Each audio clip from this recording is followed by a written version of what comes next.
check, make sure the recorder is on. Sometimes I forget to do this part. Okay. All right, so let me go to the homework assignment first. I think I need to sign in.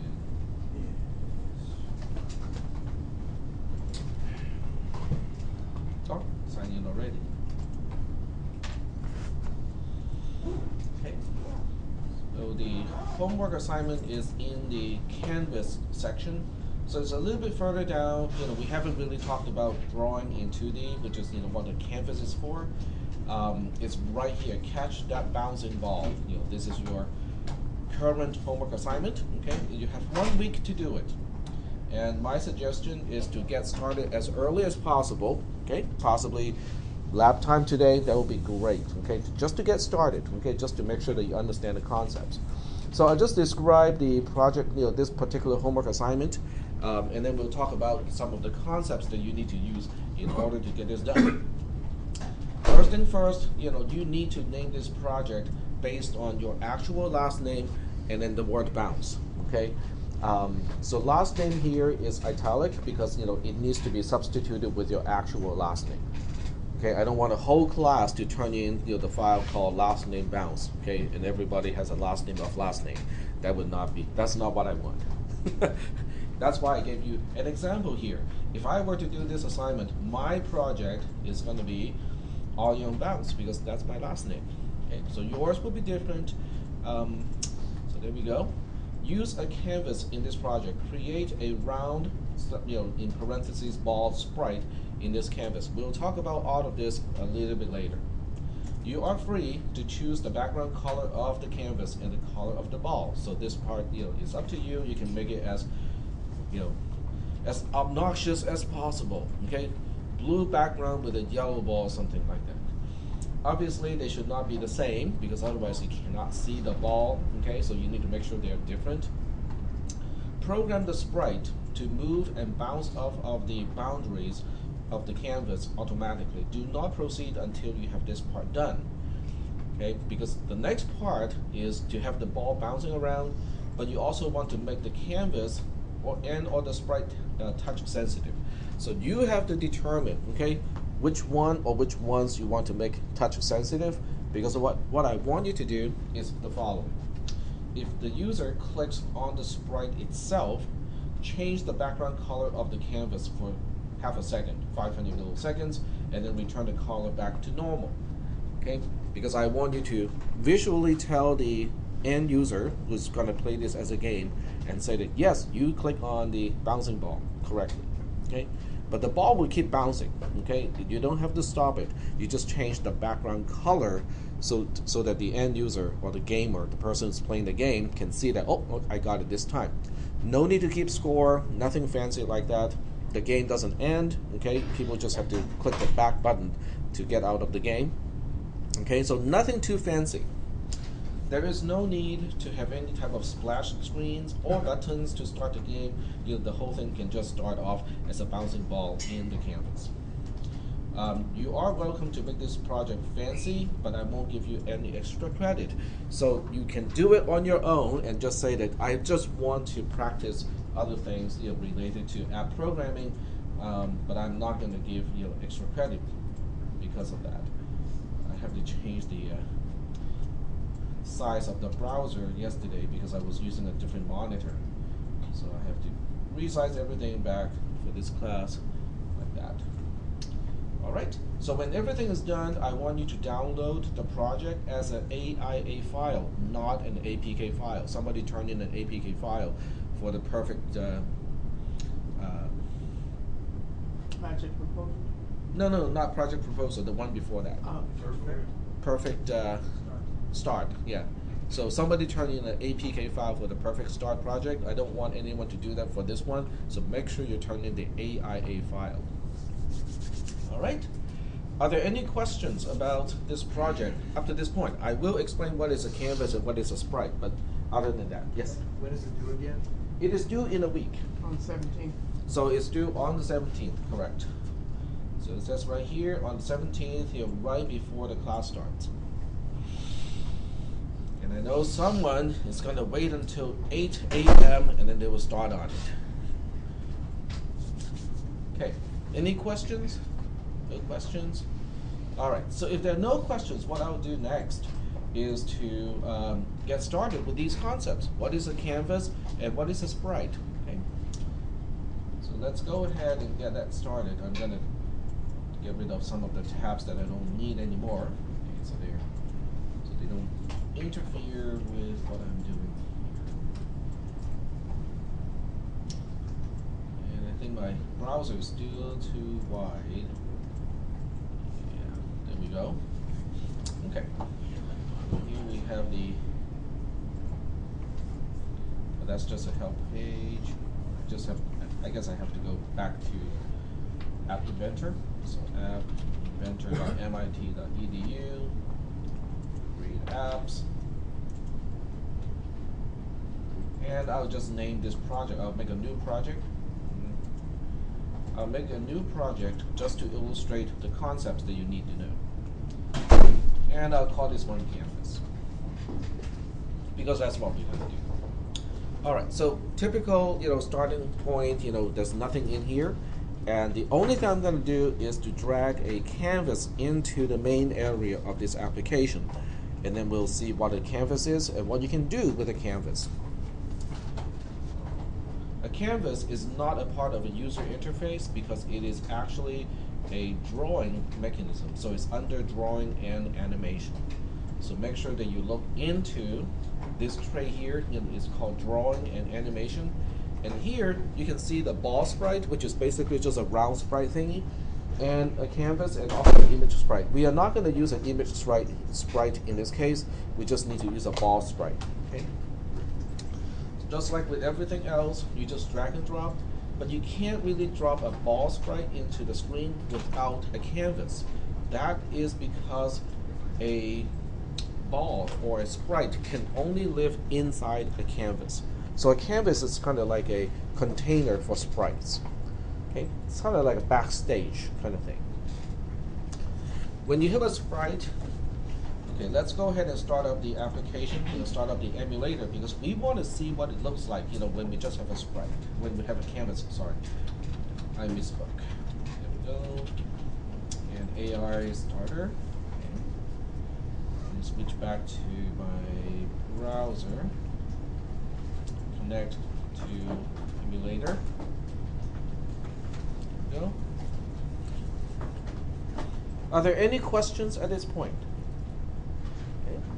Now this is how we can actually write, really simple games. Okay, it's up to you to decide what you want to do for your project. But I'm just, suggesting that if you want to write a game where it's interactive, this is one of the possibilities. Okay, this is how we can write some really interactive games. It's 2D only, it's not 3D, but still you can do some really fun stuff with it.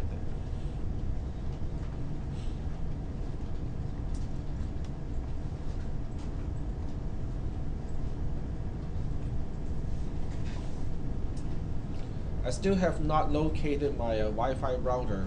Once I have located my Wi-Fi router, I will put the router here, so that way you can use the wireless approach, the AI companion approach, to develop your app in this classroom. But you'll still end up with a problem when you're not in class. All right, so it's starting up, and in a few seconds, this is the app running, and you cannot even see anything. But that's because by default, the canvas, which is this thing here, if you go through the properties, you can see that the height is quote-unquote automatic, and the width is also automatic, which means it doesn't do a single thing. It is, it's minimal. So the first thing you want to do is to control the height and also control the width. If you don't have anything else to do on the screen, you can just say, fill parent, because what that's going to do is it will maximize the width and also maximize the height. So now the canvas will take up the entire screen. Switch back to the emulator, and there's still nothing here because the background color of the canvas is also white.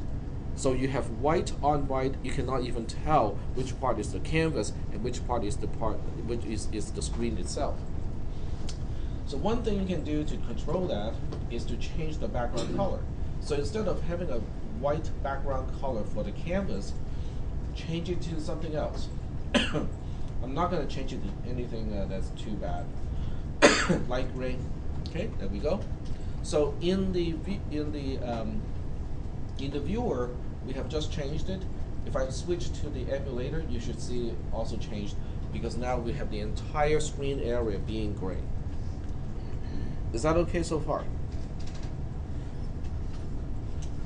You don't need to specify, field parent if you want to switch back to automatic. Let's see what happens.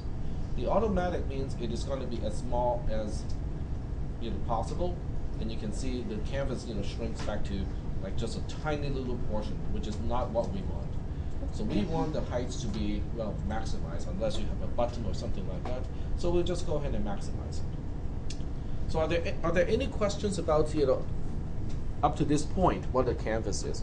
Seems like just some kind of background, but you can put other stuff in a canvas and you can do fun stuff with it. Any questions?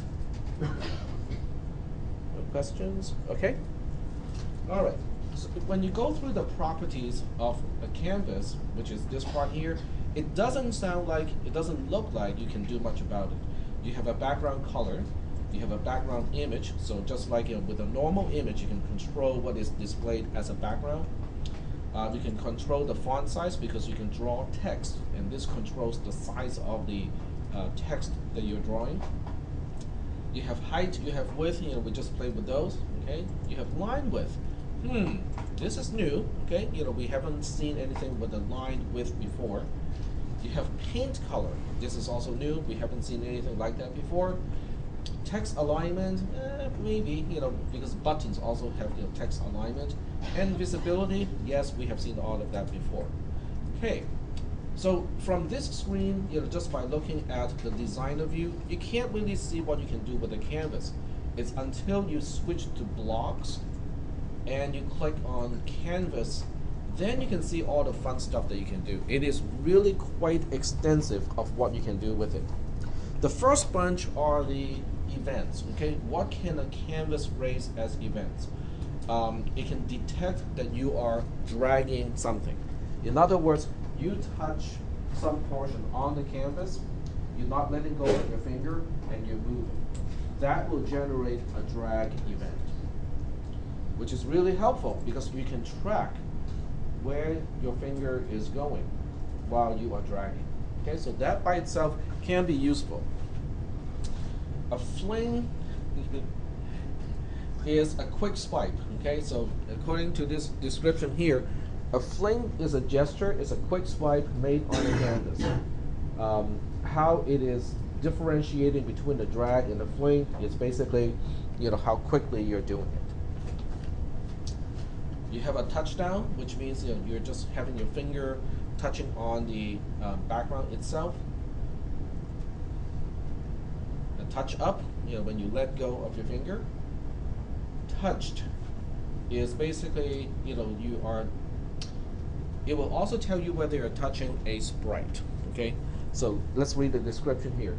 When the user touches the canvas and then immediately lifts the finger. So this is more like a click. Okay, so it's kind of like a click. It provides the XY coordinate of the touch itself or the click, but if you also so happen to land on a sprite when you're doing this, it will also report back whether you touch any sprites. So X is a coordinate, is the horizontal coordinate, Y is the vertical coordinate. This is a Boolean. It is either true or false to indicate whether you touched something or not. But it doesn't tell you which sprite you're touching, it just tells you whether you touched a sprite or not. Which can be helpful, okay, of what we are doing. The other things that you can do with a canvas, let's check out these things. You can clear the canvas. In other words, you can draw stuff on the canvas, kind of like how do you call those things? You use a magnetic thing to draw and then you can swipe it clean. Stylus or etch a sketch? Yeah, etch and sketch, that's it. So it's kind of like etch and sketch. You can control, how you draw on the canvas. This is like shaking it, so it's clear. Okay. The next one, about the name describes what it is doing, right? Draw a circle. So you can draw stuff on a canvas, You can draw lines on the circle.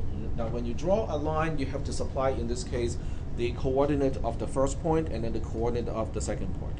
So x1, y1 will be the coordinates of the first point. X2, y2 correspond to the second point. Oops, I just accidentally clicked somewhere else. You can draw a single point, okay, just a single dot. You can draw text, okay. So you control the xy coordinate, and then you say what you want to place or what you want to say at that point. So this is really flexible because it is no longer controlled by the layout control stuff, like the alignment stuff that we have talked about, the layout control. This allows you to place text anywhere within the canvas. You can draw text at an angle. You can rotate your text, okay, which is kind of cool. Not really related to our homework assignment, but it does give you some options. Get background pixel color. So after you draw something on the screen, you can use this to inquire and say, oh, at this particular position, what is the color? It will return back the color to you, okay, which can be helpful. And that's for the background. This one is just getting the pixel itself. So one will return the background color, the other one will return the actual color on the canvas. You can save the canvas. You can save whatever is on the canvas right now into a graphics file, into a bitmap, okay, which can be helpful because now you can just make a draw program. After someone is finished drawing, you can save the file. Then you can either email that or use some other means to share with other people. Okay, not what we're doing in this particular project. Save as a file name, so you're saving the bitmap as a particular file name. You can use JPEG or PNG. JPEG is lossy, which means you end up with a much smaller file, but you don't get the original picture. It's a little bit fuzzy. PNG is not lossy, which means you get everything back, but it's a slightly larger file. Okay, but you do have an option here. You can set the background pixel color, okay, which is not the same thing as drawing a point, because now you're actually changing the background itself. Okay? And the rest of this, is really just relating to background color. This is for the entire thing, the entire background. You can either get it back as a color or you can change it. The background image, you can get what is the file name of the image that sets the background. You can also change that. Font size, height, height percentage. This is the percentage of the parent. Line width. When you draw a line, this is why it is useful. Because when you draw a line from one point to another point, this controls how thick the line is going to be. So you can make it a pixel wide, you can make it 2 pixel wide, and so on. Okay. Paint color. Okay. The paint color is useful because when you draw a line, it doesn't specify what color is that particular line, because you are basically going to set the paint color and then you draw the line in order to control the color of the line. Same thing with text. Okay. If you change paint color and then you draw text in the canvas, that will also change. That will also determine the color of the text. So basically you have 2 sets of stuff. One set controls what you're drawing, and then the other set will control the attributes of what you're drawing. So you have to change those attributes first. Change the color, change the line width, then you do something about it. Draw a circle, draw a dot, draw a line, and so on. Text alignment, the one about center, left, and right. You can make the entire canvas visible or not. Width control, we know about these things already. So that's what a canvas is.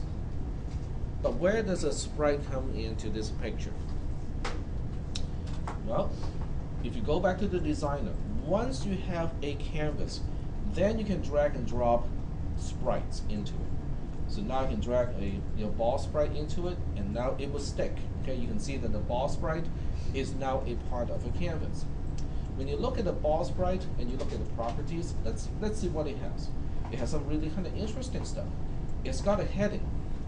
A heading is basically telling you which direction it is going. And this is in a 360-degree unit. So full circle is 360 degrees. It is not in radians, okay, because we have different ways to measure or to specify angles. 0 degree means it is going to east, okay? East is 0 degrees. Interval, okay, so what do you think interval is about? Speed. Basically, how frequently is it updated? The sprite itself. So 100 specifies 100 milliseconds. In other words, the sprite is updated 10 times per second. If you want it to be updated less frequently, 200 milliseconds, 300 milliseconds. If you want it to be updated more frequently than that, you can specify 50 or whatever. Okay. We do have the XY here. Okay, XY is pretty obvious. Okay, because it is just the X coordinate and the Y coordinate. The X coordinate specifies how far the sprite is from the left edge of the canvas. The Y coordinate specifies how far it is from the top boundary. So when you move this thing around, you can see the XY will change automatically. Okay, so that part is pretty easy. Z is a little bit tricky, okay, because this is a 2D kind of thing. So how can we have a third axis, a Z? The Z controls which sprite is on top of which one. Because when you have multiple sprites on your screen, you can use the Z property of a sprite to control, where it is along the Z axis. So the higher the value, then it is closer to you. No, the higher the value, the further it is from you, and the ones with a lower value will be on top. Okay. And of course, I forgot about this. I skipped these two. There's a radius, okay, and you probably know what the radius controls when this is a ball sprite. What do you think it controls? I mean, the word radius only applies to circles, right? Controls the size of the ball sprite. And here is the fun part. The really fun part is speed. Speed is telling you how many pixels it will go every time it is updated. So when you look at speed, you combine that with interval, and that will determine how quickly this particular thing is moving on the screen. Are we doing okay so far with those concepts? Okay. All right. Well, let's go ahead and do an experiment, okay? Because I want to play with this. Yeah, go ahead. What's the height and width of the screen in pixels? What is the what? Do you know the height and width of the screen in pixels? That's a good question. Okay, how do we find that out? Okay, problem solving. With all the stuff that we have talked about, excluding canvas, okay, how do we find out the width of the screen? Google it? No, you have the tools to do it already. Yeah, setting the. We talked about what? We talked about what on Monday? What did we talk about? We talked about notifier. Okay? And what can you be notified about? All sorts of stuff, including properties of your screen. So you put these two together, okay? You just need a button to trigger the action, right? Well, you can even do it in the initialization, but that only works when you start up the application. So that's what we can do, okay? Well, let's go ahead and it's kind of interfering with what we are doing here, but does anyone want to figure out how to, know the size of the screen? Okay, you obviously want to do that, but who else? Okay, you do. Okay, fine. We'll go ahead and do that first. So we'll take a little detour from our current project. So I'll start a new project, which is called that screen size. Okay. And we'll go ahead and put a button onto the screen to trigger the action. That's all this button is going to do. Okay. And we'll just say show screen size. All right. So now we'll go ahead and program the button. Oh, we also need a notifier, right? So we go to notifier, drag and drop it here. Then we go to blocks, and then we can specify some code. Now, given only the stuff that we have talked about, you can only display either the width or the height, okay? Because I haven't talked about string concatenation. How do you combine two parts into one? But basically, we can still do it. It's just kind of hokey. So we'll do it a hokey way first. So let's say we're dealing with a click. So with one simple click, we go to the notifier and then we say, let's go ahead and display a message. You can use alert even, okay? It doesn't have to be a dialog box. So if you want something simple, you can just say show alert. But what are we going to use as notice? Well, I want to know the size of the screen, right? So because it's the size of the screen, it is a property of the screen, and then we just look through this part here and say, do we know the width of the screen? Keep scrolling, yes we do. So we stick this as what we want to display. That's it. Well, let's see whether that works or not, okay? Because just because I said that it should work doesn't mean it does work, right? Click it, 320. Okay. What about the height? Well, you got two ways to do it. You can take this away and change it to the height, or just use a drop-down box and change it to the height, or you can do the following. Because a button also has other event handlers. You can long click. So instead of a regular click, you can long click, and this time I will use it to display the height of the screen, like so. Switch back to my emulator. A regular click shows the width, and a long click shows the height, which is 480.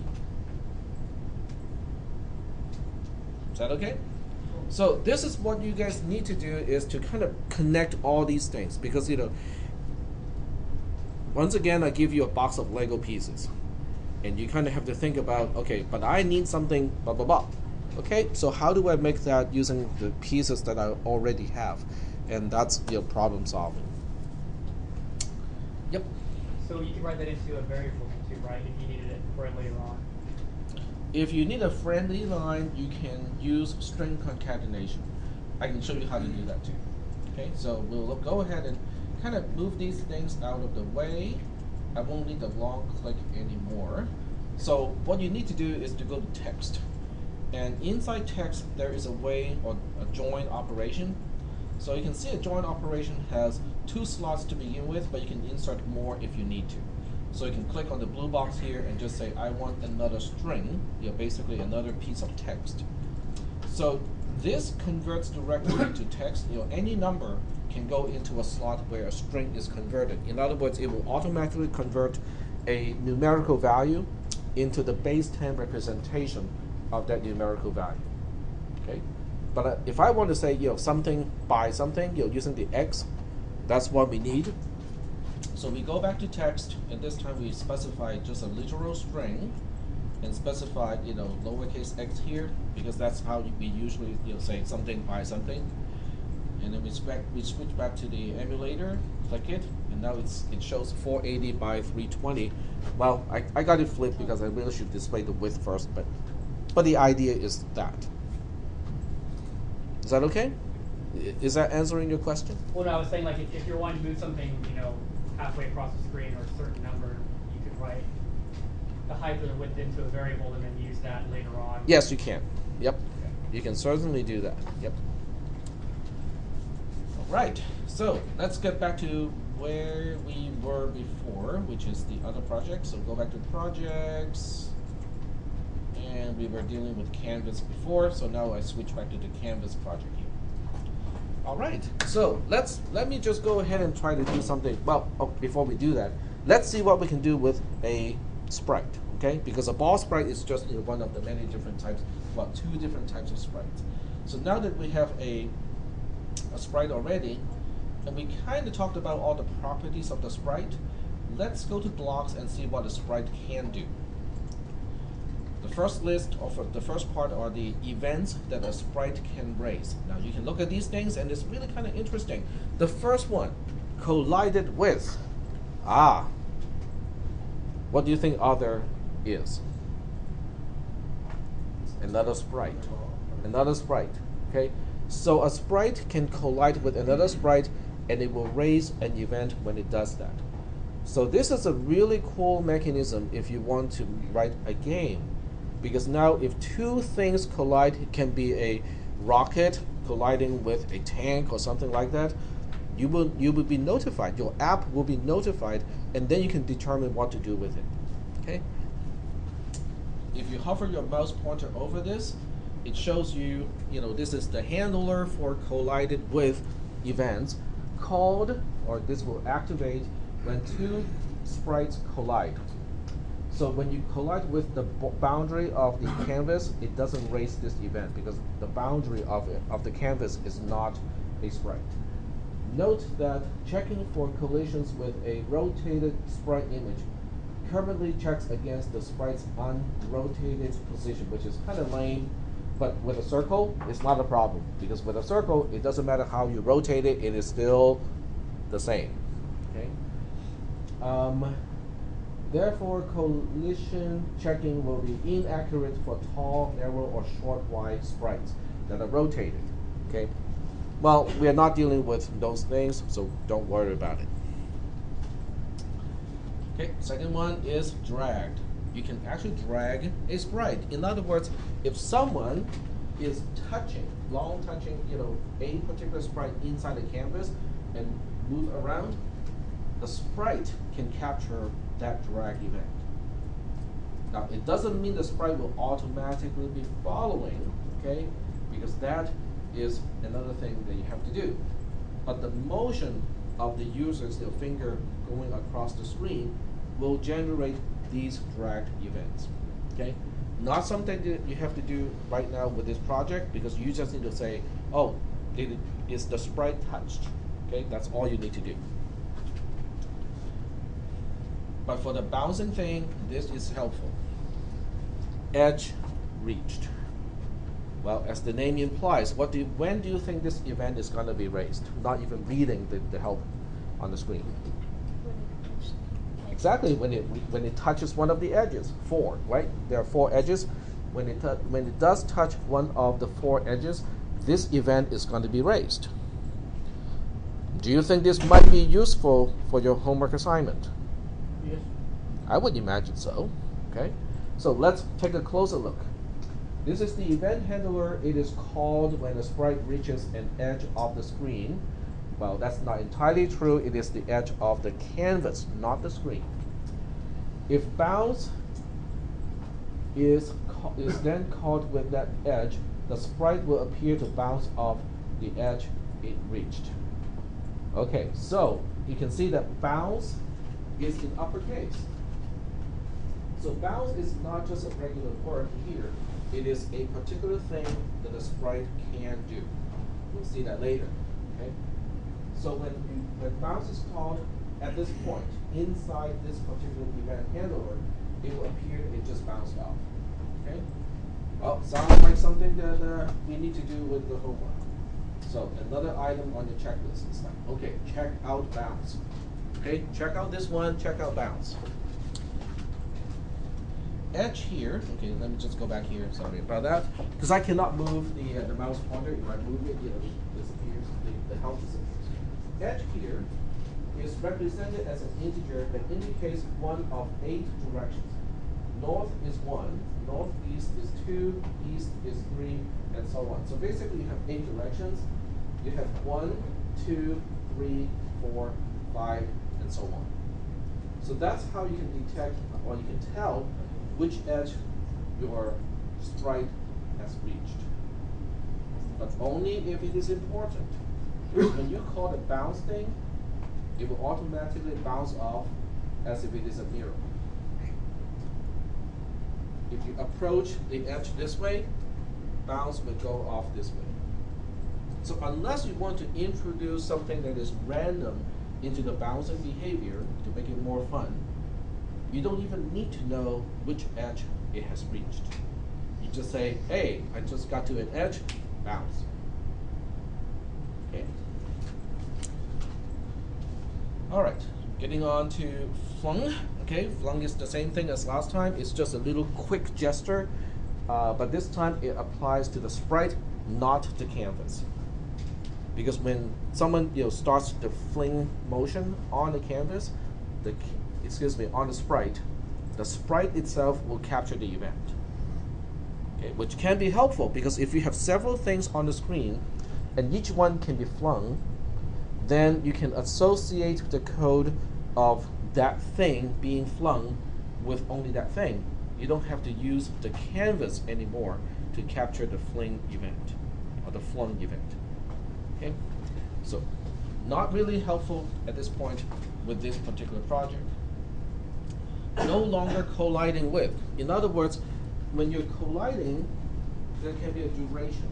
Okay, so let's say these two are my sprites. Okay, so when these two sprites first collide, this will give me one event. It will give me the collided with event. But unless you do something about it, it doesn't change the motion of the sprites. They keep going in the same direction at the same speed. So they will be overlapping. How they overlap, which one is on top of which one, the Z value determines that. So basically you have these two sprites colliding. Let's say this one is on top, and then eventually they will get to this point here. And then they are no longer colliding, right? When they are no longer colliding, that event will happen. So when they collide one event, and during the entire time they have collided, I'm not really sure, I don't think any further event will happen. But when they stop colliding, when they stop overlapping, then the no longer colliding with event will happen. So your application actually gets a chance to say that, oh, they're no longer colliding, they're no longer touching. And sometimes that is significant when you're writing a game. Okay, so this gives you control over that as well. Touchdown, pretty simple. Your finger is touching the sprite. Gives you the XY coordinate.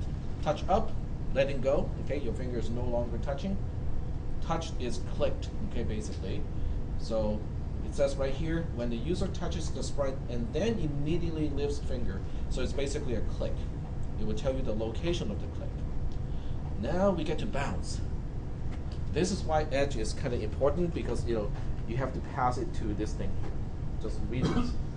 Makes this sprite bounce as if off of a wall. For normal bouncing, the edge argument should be the one returned by edge reached. So who has edge reached? The event handler. Oh. The event handler for edge reached. Okay, edge reached is the name of the event handler. It gives you an argument of edge. Because when that event is raised, it will tell the sprite which edge has been reached. So in return, you have to pass that edge to the bounce call so the bounce knows what to do, how to change its direction.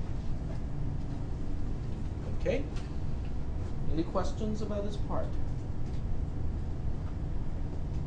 No questions? Okay. This one tells you what it is colliding with, okay? Indicates whether a collision has been registered between the sprite and the past sprite. So this other thing is another sprite. We only have one sprite in your homework assignment, so we don't have to deal with those. Move into bounds, okay? Move the sprite back in bounds if parts of it extend out of the bounds. The bound being the boundary of the canvas. Because you can specify an XY coordinate of the sprite that is not inside the canvas itself. So this will move the sprite back into the canvas, but only as much as to have the entire sprite reappear inside the canvas. You can make a sprite move to a particular place just by telling it, okay, move straight to XY, okay, the XY coordinate. You can change the direction, okay, if you want to throw a curveball, for example, you can use this. You can change the direction of the sprite. XY in this case is going to be the new direction. In other words, the sprite will be pointing to whatever XY specifies as a new point. Is that okay? You can also change its direction and say, hey, I got another sprite on the screen. I want this sprite to point to that other sprite. Okay? Otherwise known as auto aiming. Okay? You just say, I want you to point to that thing. The rest of these are fairly simple. They only have to do with the properties of a sprite. Enable versus not enable. You know, is it moving or not? You can control the heading this way, which is in the it is in number of degrees. Interval, okay, how frequently are we updating the sprite? And when you combine interval with speed, that will control how fast the sprite is moving across the screen. You can control the visibility. You can tell where it is by looking at the X property and also the Y property. You can also control which one is on top by changing the Z property of a sprite. Do we have any questions at this point? So I'm not going to do your homework, okay? But I will give you a starting point, okay? The starting point is I'm going to make this program so that when I click on the canvas, the sprite will move to that particular location and just start to move in some random direction using a random speed. Okay, that's all I'm going to do. So the rest of this, you kind of have to experiment with it. All right, so as I said, I want to touch on the canvas, not the sprite itself. So I'm going to go to the canvas and say, if it is touched, which is up here somewhere, there you go. All right, so when it is touched, I want the sprite to start at that point. So if it is touched, I go to the sprite itself and say, let's go to that location. The X location of the sprite is the touch X location. So I get X, put it here. The Y of the sprite is whatever the touch location is. So I put get Y here. Are there any questions about this thing here? Well, let's just do this and see what it does. Okay, just by itself, it is already going to do something. So switch back to the emulator. Touch, touch, touch, touch. Okay? Because every single time I touch somewhere on the canvas itself, this event is raised. But this event is not just saying, hey, somebody just touched, the canvas. It also tells me where the touch is by using the X and Y. So in return, I use the X, Y, and pass those as arguments to move to in order for the sprite itself to move to that exact location. So that's how this works. Next thing I want to do, maybe I want to start this thing to move in a random direction. Okay? So if I wanted it to go in a random direction at a random speed, I need to set several properties of a sprite. So go all the way down to the properties. Okay, I want to set the speed for one thing. I also want to set the direction. Okay, heading. And something else. And since I want to play with random numbers, I just go to math here and pick out random numbers. Okay, random integer. So as far as speed is concerned, I think a range from 5 to I don't know, maybe 20 is good. As far as heading is concerned, I can go from 0 to 359 degrees. So this way, I can specify the full circle. It will just randomly pick one direction to go at a certain speed. Okay. The interval is already 100 milliseconds, so I don't have to do that part. Okay. All right, let's go ahead and check out what this is going to do. So I click somewhere on the screen, and it's doing this. Hey, what is happening here?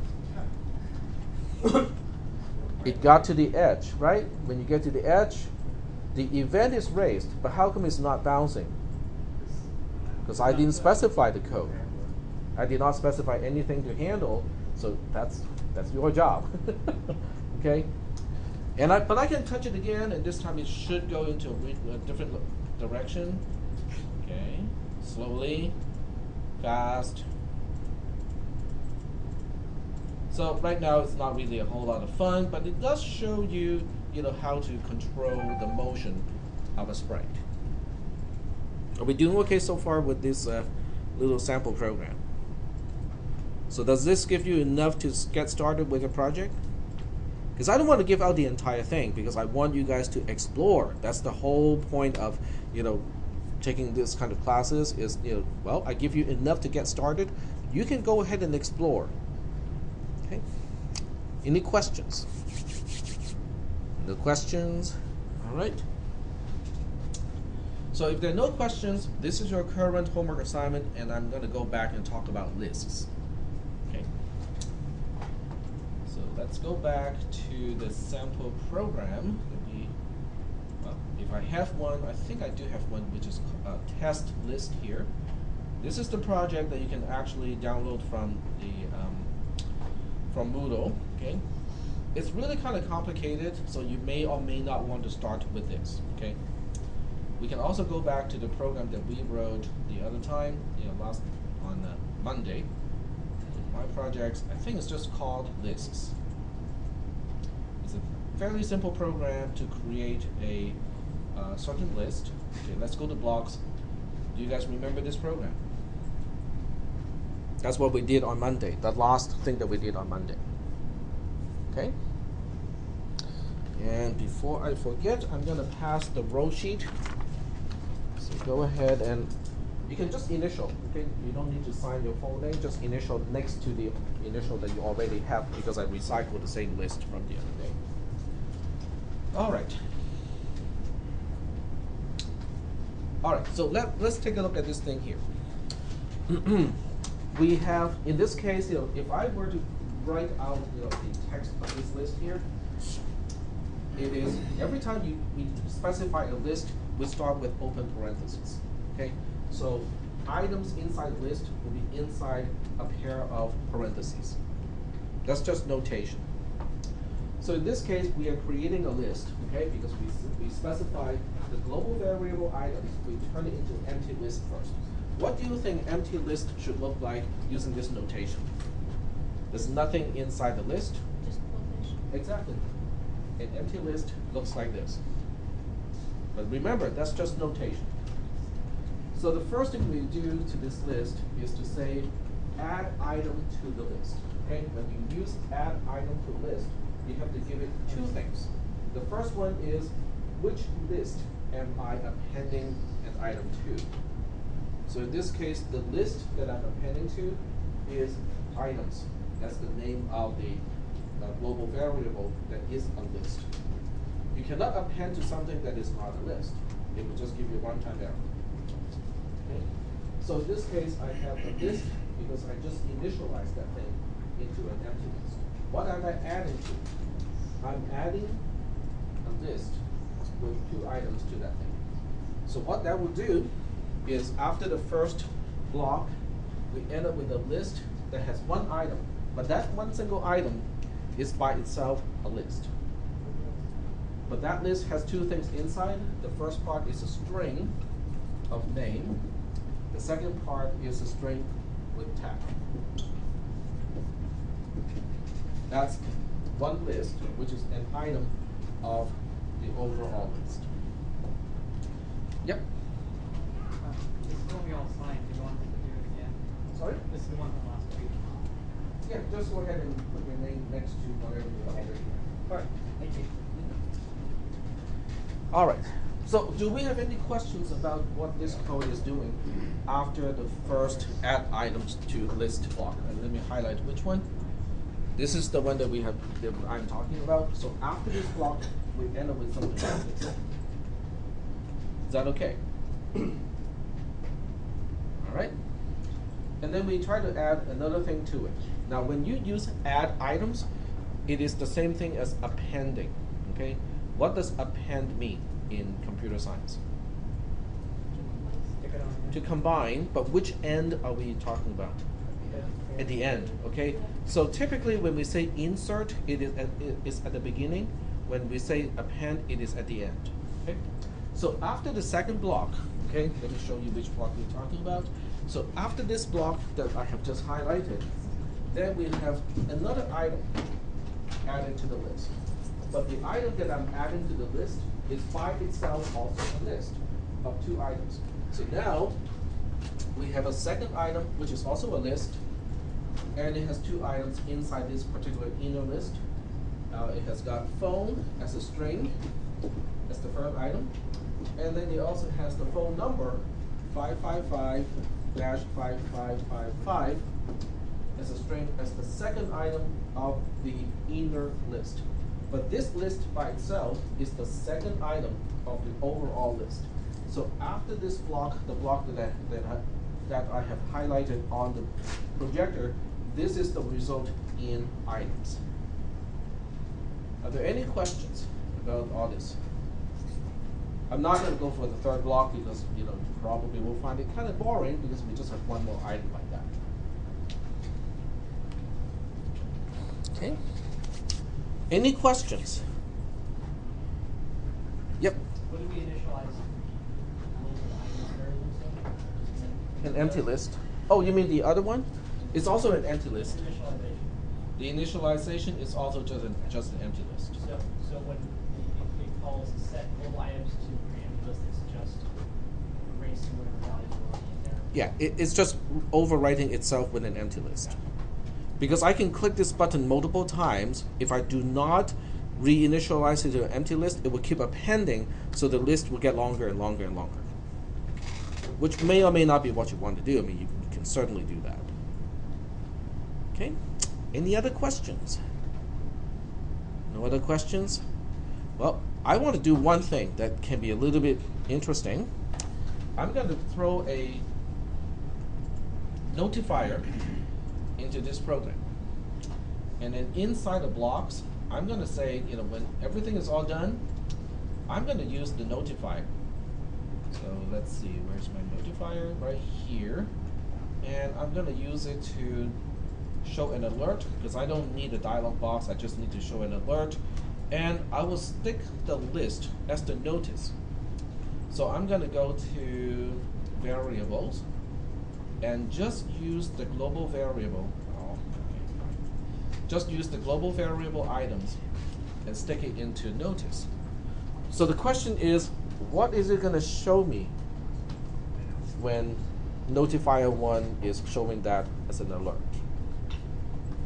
What do you think?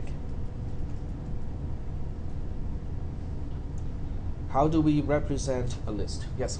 I'm going to guess it's a series of strings separated by commas. Okay. Well, one quick and easy way to find out, we just run the code, right? Now, this is, once again, I just want to re-emphasize that in a programming class, especially one like this, you can just explore. You can just write the code, find out what it does, okay? Because, a lot of times or sometimes, it is not fully documented, okay? The App Inventor website doesn't really say, how a list is going to be printed as text, okay? But we can find out. This class is not about disarming bombs, okay? Which may not be the best idea if you just start to cut wires and press buttons, right? But when we're dealing with programming like this, hey, it's okay to try things out. So we switch to the emulator, and then we click it. What do we see here? Okay, it doesn't show for very long. I just click it again. It shows open paren name tag close paren. It's almost exactly the same as what we have here, except for one thing: no double quotes. Okay. So the strings are not displayed with double quotes. If I have numbers, they won't show with any quotations either. So it's a great way to take a quick look and see what is in the list, but it is not a great way to export a list so that it can be imported again. Because without the quotes, it's pretty hard to specify stuff. It can, but it's harder. Are there any questions about this at this point? Yep. I have a question about the tiny DB. Uh-huh. Where does it actually save that data in the phone? Is there like a specific Aha. folder? Yes. It is a very obscure place, but there is a place, okay? And that place depends on one factor. Are you running your app out of AI Companion, or are you running your app out of the APK installed version of your app? Because it depends on that, okay? But that's a great question. How many other people are interested in that in the answer to that question? Okay, we'll go ahead and find out where it is stored, okay? So let's go ahead and play with that. So right now this program is not installed as an individual app. In other words, this is running out of App Inventor, the AI Companion. Okay. So how do we find out where this thing is installed? Go to the command line, okay? And I'll just pick out one particular interface from the command line, doesn't matter which one. And what I'll do is I'm going to the same folder where all the commands are located. Do you guys still remember ADB? The command called ADB, which is Android Development Bridge, okay? So ADB is a program that allows me, quote unquote, a backdoor into the Android environment. Not really just with the emulator. If you plug in a phone and you enable ADB debugging, it can do the same thing with the phone. Can be done through USB, can also be done through Wi-Fi. Okay, so it gives you all kinds of really cool options to debug your program. Okay, so I'm going to do ADB here and say start server, okay, because that's the first thing you have to do. Apparently the server has been started already, otherwise we wouldn't be able to upload anything to it. The second thing we're going to do is to say shell, okay? So when you say ADB shell, what it does is it will give you a quote unquote shell, which is basically what we are using right here. Except this is a shell of this computer. When you say /ADB shell, it will open up a shell remotely on the emulator. So now I am using a command line interface, but on the emulator itself. This is the Android environment. Are we still doing okay so far with that concept? Sort of, okay? And the first thing you notice is I can use exactly the same commands as what I usually do inside a Linux environment. Why do you think that is the case? I mean, ls as a command works in all Linux, Unix type of environment. PWD, same thing. PWD, by the way, stands for Print Working Directory. It tells me where I am in the folder system. Okay, but you can do it. You can do the same thing in any type of Linux environment. Why do you think I can do that also in an Android environment? It's based on Linux. Okay. It's based on Linux. Because Android is based on Linux. Okay, that's it, basically. Because what Android really is, okay, so when you look into Android, there's a Linux environment beneath the Android environment. So Android is really one level on top of Linux. And it's part of this is done by Java. There's a Java virtual machine. But down below, it is still Linux. It's just Linux, maybe a miniaturized version of Linux. It doesn't take up as much space, but nonetheless, it is Linux. It has all the same commands, which is great because once you know Linux, you know how to navigate in Android as well. Okay. So we have all of these folders. Okay. We have to go to a particular folder for what we're looking for. So at this point, where do you think, out of all of these folders, which ones do you think might contain the information that I need? Data. Okay, let's try data. So cd data means change directory to data, and now I'm in data. You can also use PWD to find out where we are. So out of these subfolders inside data, which one do you think is the one that I need to go to? Local. It can be local, can be app private. I think those two can be possibilities. Data, the subfolder data itself, is also another possibility. So we have 3 candidates here. So without actually doing a CD, I can actually do an ls right here. Just say ls local. It shows me what is inside local. Just temp doesn't look like what we're looking for. We'll do an ls app private. It's empty. Doesn't look like what we're looking for. So we'll take a look at data. We got a lot of stuff here. Maybe we should investigate a little bit further here. So now we do a CD to data. Now, if you remember where we were originally, it is a single slash, which is the root directory of everything. We did one CD to data already, so we were in slash data. Now that we did another CD data, it means currently we'll be in slash data. Okay, we are basically in a folder called data that is also in a folder called data. Okay, let's confirm that. pwd print working directory, and sure enough, we are in a folder called data that is also in another folder which is also called data, which is in the root directory. Okay, are we still doing okay so far?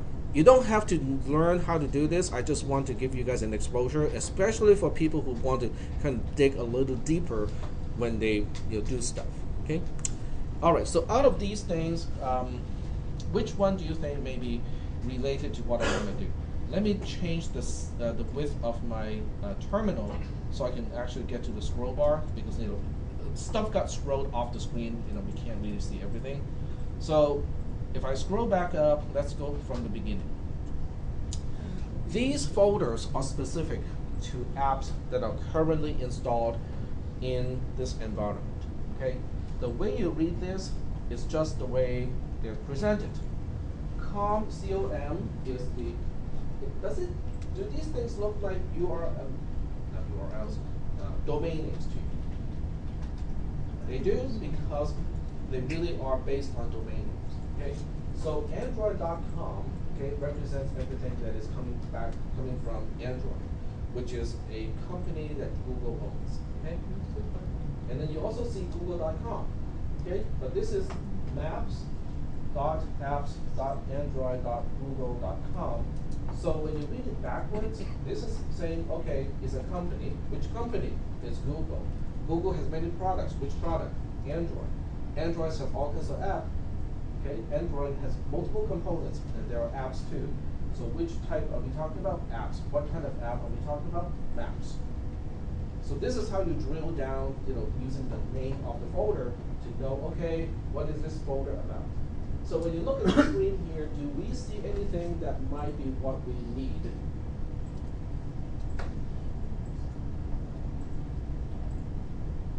I don't see anything right now that can be, that's what I want, okay? And you can see gallery is here, music is here.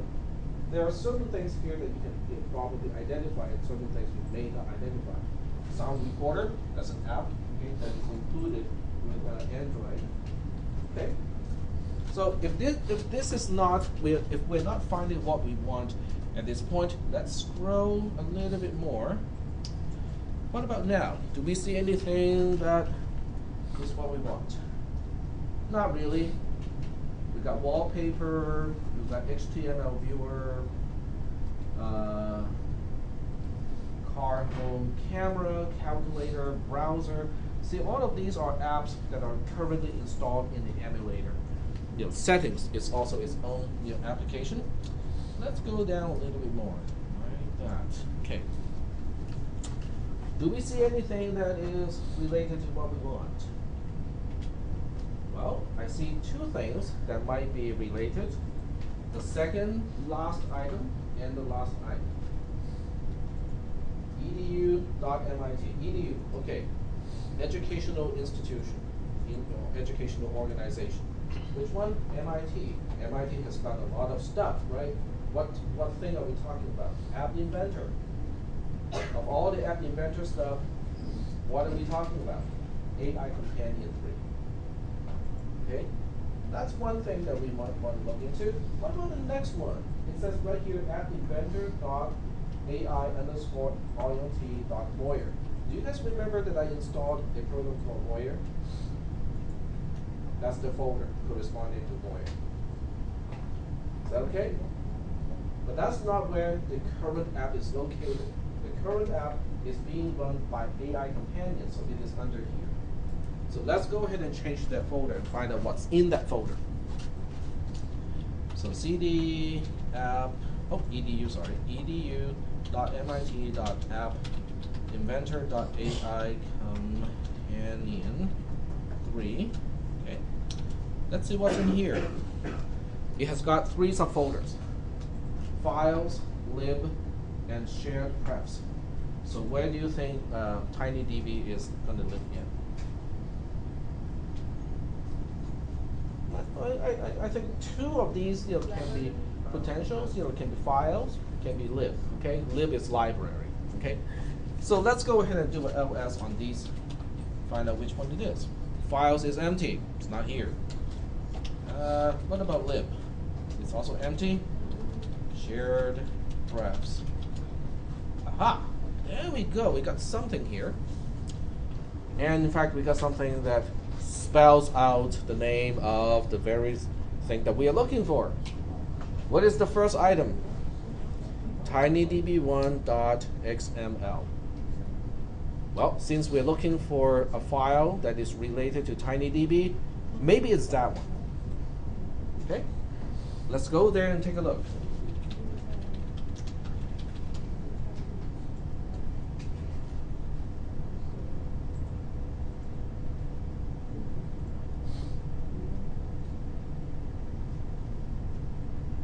Is that you, Jolie? Okay.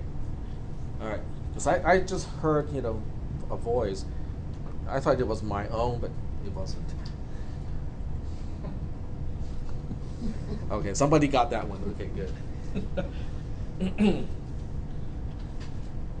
Okay, so when you look at this folder, okay, we got a file called tinydb1.xml. XML means extensible markup language, okay, which is usually a text file. You can actually type it out and it's actually in text. So does anyone want to look into it? Find out what's in that file. It's just a text file. Okay. The command to type a particular file is cat, which actually stands for concatenation, which is a long story, but it does work. Okay. So this is the content of that file, tinydb1.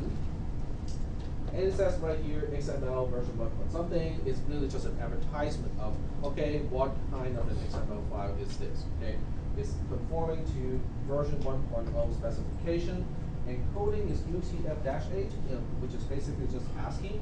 And standalone is yes, it doesn't depend on any other XML file. So that's what this metadata is really talking about. It's a map, okay? Because you can see the open tag and the end tag here, which means whatever is in between is considered an item of a map. And then we have string name equals to user info. Do you remember user info anywhere within that program? That's the tag that we use when we save the variable items. Okay, so the name of that item is user info. Okay, what is this crazy stuff here? Open square bracket, ampersand, quote, blah, blah, blah, blah, blah. How many people here understand HTML? Okay, what is ampersand, quote, semicolon? Well, when you can't have the actual quote, then you have to have this little code here that tells HTML we want a quote figure. Yep, that's exactly what it is. So basically this is specifying a quote, and then we have name, the end quote, a comma to separate the items, another quote to begin a string, tag, another end quote to end a string, and then there's end square bracket. So from this, what can you deduce that the square brackets are really doing? Substituting it for the parentheses. Yep, exactly. So in this particular XML file, the square brackets will take the place of the round parentheses. Instead of using a space to imply a separator, it explicitly uses commas as a separator. But other than that, this is pretty much exactly the same thing as that. It just looks a little different. It just chooses to use different ways to represent what is a string, what is how to separate the items, and how to start and end a list. Other than that, it is structured exactly the same way as what we have here. Okay? Next question. What do you think this standard is? Or what is the name of this particular standard? Let me just highlight which portion I'm talking about. So whose specification dictates that we represent a list this way? We represent a string using quotes, and we separate items using commas. Which standard? We have not talked about that standard already from the previous class. It's related to HTML, but it's the JavaScript part. Jason. JSON, JSON, okay? This is JSON encoding. So at the lowest level, a TinyDB automatically uses JSON encoding already. So that means AI Companion, at least the AI Companion and also just App Inventor, already has the native ability to encode whatever you can store in any variable into JSON encoding. But they don't give you that option. That's why I have to write my own code to do the JSON encoding. Are we doing okay so far with this? How can this possibly be helpful when you're dealing with your own app? It helps you with debugging. Okay? If you think that you have saved something into TinyDB, and then for some reason you cannot retrieve it, or when you retrieve it, it is retrieved incorrectly, you can look into the XML file representing a TinyDB and see if it is actually stored correctly. That's one thing. Second thing, you can now go here and change this file manually. Replace this with another file. So your app can start with a TinyDB that is already populated to begin with. Are we doing okay so far with those things? Okay, the concepts. Right. So I'm glad that you guys asked the question, because it's a great question, and it's a little bit before what before the point where I want to talk about this, but an exposure is okay. I'm not going to ask you guys, okay, this is what I want to represent, give me the JSON equivalence of that. Okay, that's not the kind of question that I'm going to ask you. But knowing where it is and how to read this can be helpful. Are there any questions about this part? Can you imagine your app sending a string like this through texting to the same app running on a different phone? I can see that happening. And the other phone can now take the string, JSON decoded, right? Get back the original data. So it gives you a great deal of flexibility, because now you can say, okay, well, this is just one variable, but this one single variable has what? Has got three properties, and they're identified by name. So you can send, like client information. You can send all kinds of information from one phone running one app to another phone running exactly the same app, because now you can know how to encode a whole big clunk of data as if it is just one single variable. On the other side, they will reverse the whole process. You receive a cryptic string like this, it will turn it all back into just a list like this, stored in a single variable. So I think there are lots of possibilities here. Okay? There are lots and lots of possibilities. Are there any questions at this point? I'm sorry, that's my phone. And it's reminding me that in 10 minutes, the lab session is going to start. So I think it's a good time to take a break right now. Okay.